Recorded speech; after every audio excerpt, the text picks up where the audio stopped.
प्रामाण्य पाहता देहाच्या बाबतीत पावित्र्याची सुतराम शक्यता नाही. देह म्हणलं का अपवित्र. संत वाङ्मय देहाचं अपवित्र सांगते, यात विशेषता नाही. तुम्ही शास्त्राकडे गेले तरी शास्त्रीय देहाच्या बाबतीत अपवित्र्याचं चिंतन करते.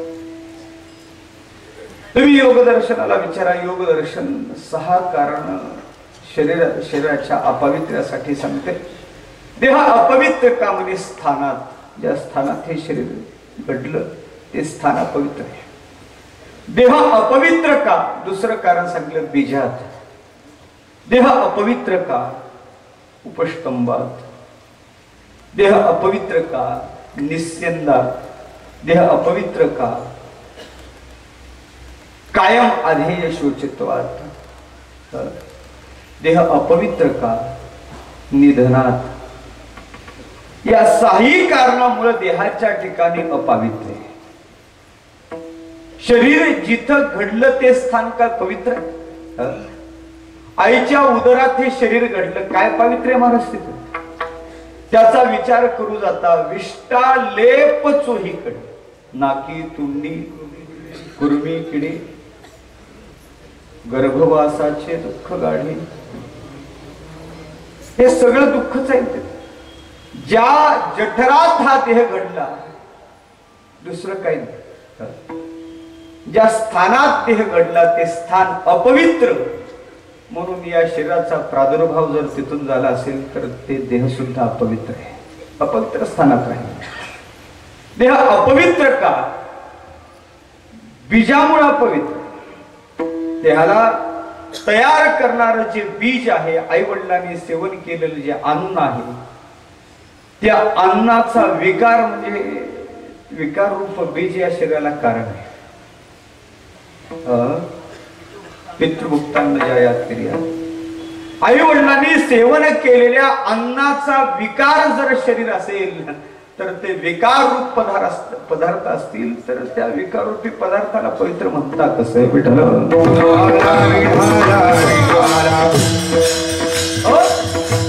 देहाचं अपवित्र का शास्त्र सांगते बाबा. देह अपवित्र काय स्थानात बीजात उपस्तंभ. शरीराला धारण करणारं कोणतं तत्व पवित्र आहे. शरीराला धारण करणारा एकही पदार्थ पवित्र. शरीरात सप्त धातू आहे, कोणता धातू पवित्र. शरीराच्या वर त्वचा आहे, जोपर्यंत शरीराच्या वर आहे तोपर्यंत पावित्र्याचा विचार करा. पण तीच त्वचा काही काम करता करता तुटून वेगळी झाली तर शास्त्र सांगते धर्म कार्य करण्यासाठी स्नान केल्याशिवाय शुद्धी होत नाही, म्हणजे अपवित्रच मानावं लागेल. शरीरात रक्त आहे, पवित्र म्हणतात. रक्ताचं संस्कृतात एक नावच आहे, काय अशुद्धा.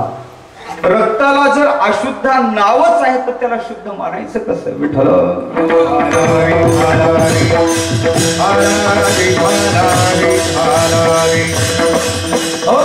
स्थान अपवित्र आहे, बीज अपवित्र आहे, धारण करणारी तत्व अपवित्र आहे. स्थानात बीजात उपस्तंभात निस्यंदात शरीरातून प्रवाहित होणारा एकही पदार्थ पवित्र. षडविकार षडवैर मिळोनी, षडविकार षडवैर मिळोनी, षडविकार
तेव्हा आम्हाला अशी वांगुली दिली ना, आपण मात्र चांगली घेऊन बसलास. काय पावित्र्य महाराज, किती वांगुलपणाच्या ठिकाणी क्षण विकार आहेत, हेच वैरी म्हणून आहे. आणि याच्यामुळं त्रिविध तापानं तप्त होणारी अशी गोंगडी तो आम्हाला देईल. एकही शास्त्र या शरीराच्या पावित्र्यासाठी 6 कारणाचा सद्भाव दाखवतो. शरीरातून प्रवाहित होणारा एकही पदार्थ पवित्र नाही. डोळ्यातून बाहेर येणारा चिपड पवित्र म्हणतात. कानातून बाहेर येणारा मळ पवित्र आहे, त्याला मळच म्हणतो आपण. मळाला पवित्र कसं म्हणायचं? शरीरातून बाहेर पडणारा घाम, मी सगळं वरच सांगतो, खाली जाण्याची आवश्यकता नाही. आपण बहिर्दिशेला जरी गेलो तरी आपल्याला सुचिरभूत व्हावं लागते. आणि त्याचा प्रत्येकाच्या बाबतीत कोणता आश्रम आहे त्याच्या बाबतीत त्याच्या सुचिरभूततेचा विचार वेगवेगळा. याचा अर्थ शरीरातून प्रवाहित होणारा एकही पदार्थ पवित्र नाही. निश्चंदात निधनादपी शरीर गेल्यानंतर अपवित्र आहे. गेल्यानंतर अपवित्र म्हणण्यापेक्षा शरीराचे जे संबंधित आहेत त्यांना सुद्धा अपावित्र्य प्रदान करून शरीर जाते.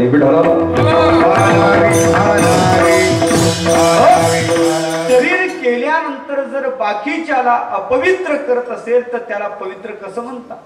संबंधिताला विटाळ देऊन जर शरीर जात असेल, येते विटाळात जाते विटाळात, काय पावित्र्य याच्या ठिकाणी?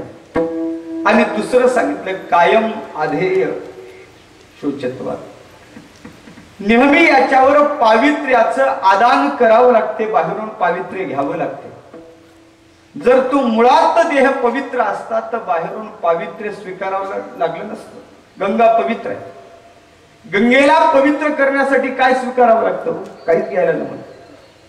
गोमूत्र पवित्र आहे, गोमूत्राला पवित्र करण्यासाठी काय करावं लागतं? काही करावं लागतं.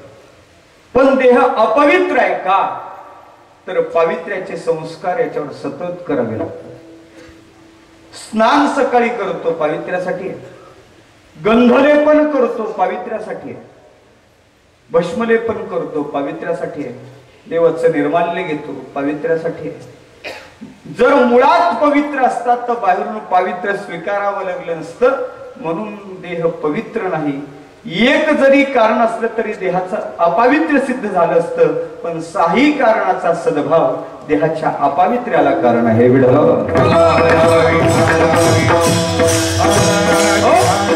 हे मी तुम्हाला स्थूल देहाच्या संबंधाने सांगितलं. आणखीनही आपल्या चिंतनात आपल्या गुरुवर यांच्या मुखातून 3 देहाचं चिंतन आपण केलेलं आहे. आमचे गुरुवर्य प्रातस्मरणीय वैकुंठवासी भोले बाबा सांगायचे, बुवा 3 देह आहेत आणि एकही यातला पवित्र नाही.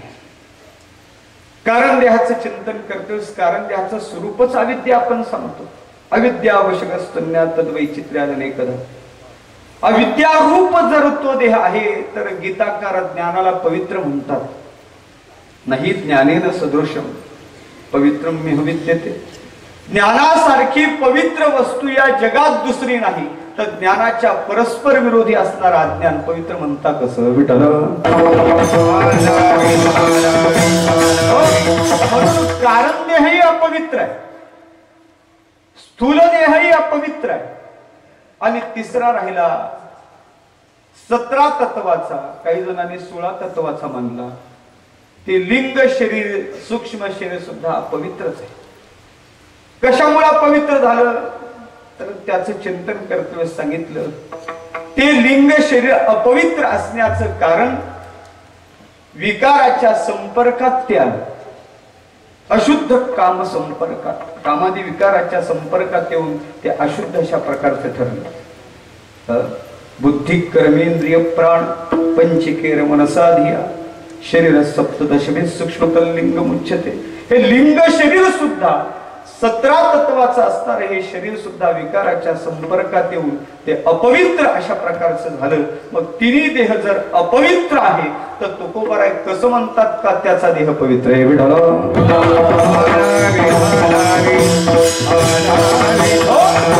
देह म्हणल्यानंतर अपवित्र हा झाला नियम.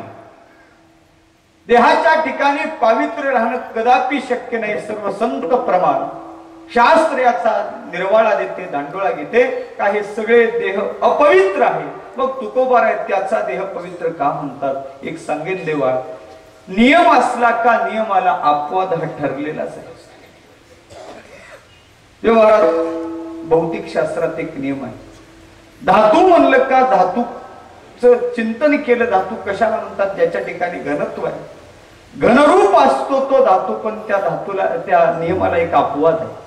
एक धातू असा आहे त्याचा धातुत्वात गणना होते, पण विशेषतः सांगायचं झालं तर तो घनत्व या नियमाला मात्र तो अपवाद ठरवतो. त्याच्या ठिकाणी घनत्व नाही.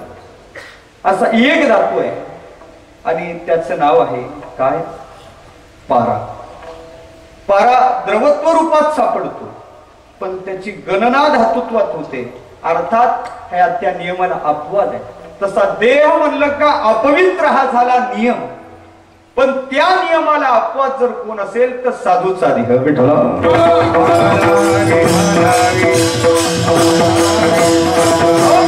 साधूचा देह पवित्र आहे, साधूचा देह अपवाद आहे. अपवाद आहे, देह अपवित्रच आहे. म्हणजे का नियम त्या अपवादाने नियमाची हानी केली का नाही? अपवाद नियमाची हानी करत नाही, अपवाद नियमाला बळकटी आणतो. नियमाला बळकटी आणतो. कशावर म्हणतो तुम्ही? मी तुम्हाला सांगतो. या अभंगातला एक तुकोबारचा अतिशय व्यावर्तक शब्द आहे तो पवित्र. तो देह पवित्र म्हणजे बाकीचे अपवित्र. नियमाची हानी केली नाही, नियमाला बळकटी आणली, त्याचाच देह पवित्र आहे. याचा अर्थ बाकीच्याचे सहजच अपवित्र आहेत.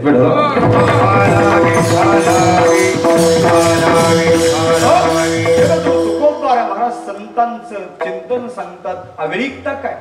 पवित्र सोवळी, पवित्र सोवळी,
त्याला पवित्र म्हणावं ज्याच्या जवळ गेले. अपवित्र जरी गेलं तरी त्याला पवित्र करण्याचं सामर्थ्य ज्याच्या ठिकाणी आहे. शरीर सुखाने जावा भोगा,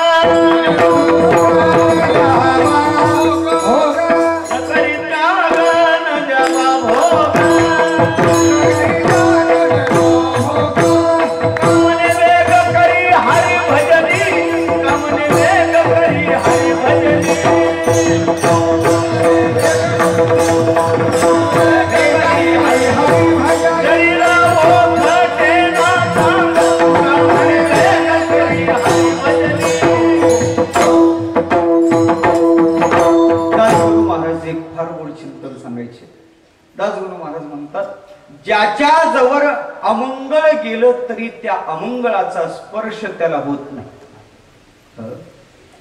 ज्याशी अमंगल न शिवे त्याशी मंगल बोलावे, दासोबा महाराजांचं पद आहे. सांगायचं काय, हे महात्मे इतके पवित्र आहे. आमचे स्वानंद सुखदेव सद्गुरू जो महाराज इतके पवित्र आहेत, इतके पवित्र आहे. किती पवित्र त्यांचं सांगायचं. महाराज नाशिकला रामकुंडावर गेल्यानंतर ब्राह्मणाने हातावर ते पाणी दिलं आणि संकल्प म्हणण्यासाठी प्रवृत्त केलं.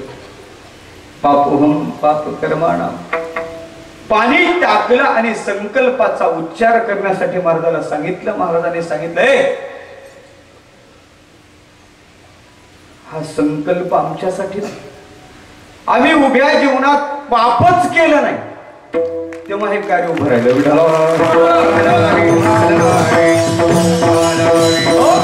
किती पावित्र्य होतं महाराज, किती पावित्र्य होतं. ज्या जीवनाला अपावित्र्य शिवलंच नाही, ज्या जीवनाच्या जवळ अपावित्र्य फिरकलंच नाही, त्यांचं तेजोवलय इतकं दीर्घकाल पर्यंत त्याच्याच पाठीमाग. म्हणून महाराज फार पवित्र. पवित्र तो देह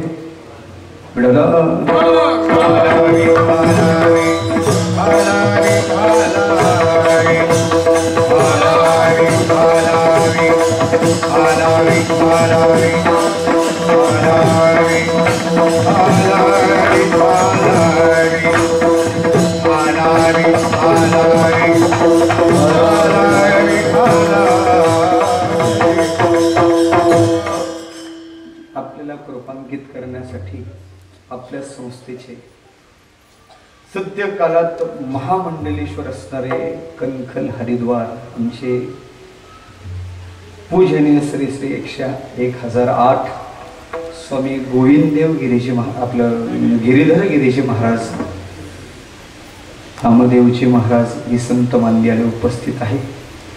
माझ्या चारी दिशेला संतांचीच मांदी आली आहे. मी ज्यांचं लाडकं लेकरू आहे ते माझे गुरुवर्य बोधे बाबा उभे आहेत.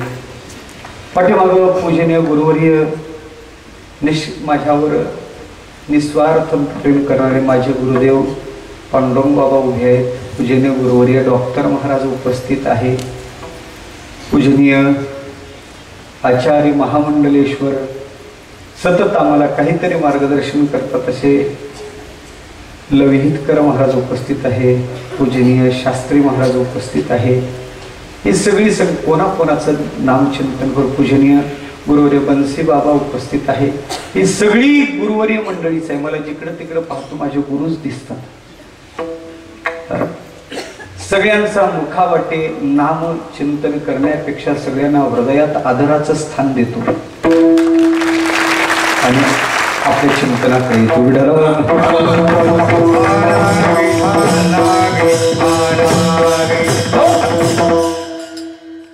ज्या देहाच्या बाबतीत पावित्र्याची सुतराम शक्यता नाही, पण खऱ्या अर्थानं पाहायचं झालं तर जगद्गुरु तुकोबार म्हणतात त्या महापुरुषाचा देह पवित्र आहे.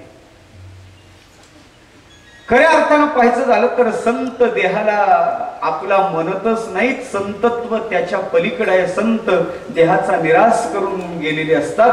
देहाला मी म्हणणारा संत असू शकत नाही. तुकोबारांनी स्पष्ट आपल्याला निर्वाळा दिला का देहाचा त्याचा निराश झालेला आहे, तेव्हाच त्याला संतत्व पदापर्यंत त्याची वाटचाल झाली. या देहाला मी म्हणत नाही, त्याचा अहम देहरूपी शाखेवर उठून ब्रह्मरूपी शाखेवर बसलेला असतो असा महापुरुष. तो देहाला मी म्हणत नाही, मग त्याच्या देहाचं चिंतन करायचं का? तर तुकोबाराने फार गोड चिंतन सांगितलं. जरी त्याच्या देहाचा निराश झाला, 2 दिवसाखाली पूजनीय महामंडलेश्वर आपलं पूजनीय आचार्य शांती धर्मानंद महाराज येऊन गेले. महाराजांच्या जवळ बसल्यानंतर काही पूजनीय आमचे गुरुवर्य माझे सहपाठी असणारे आमचे मौलीनी आणि आम्ही बसल्यानंतर स्वामीजीला विचारलं आणि विचारल्यानंतर त्यांनी 2-3 गोड शंकेचं समाधान सांगितलं. मला ते माझ्या अभंगासाठी फार महत्वाचं वाटलं. त्या महापुरुषांची वृत्तीच्या संबंधानं मौलीनं विचारणा केली होती आणि त्यांना विचारल्यानंतर त्या महापुरुषाची वृत्ती ब्रह्माकार कशी होते हे म्हणण्यापुरतंच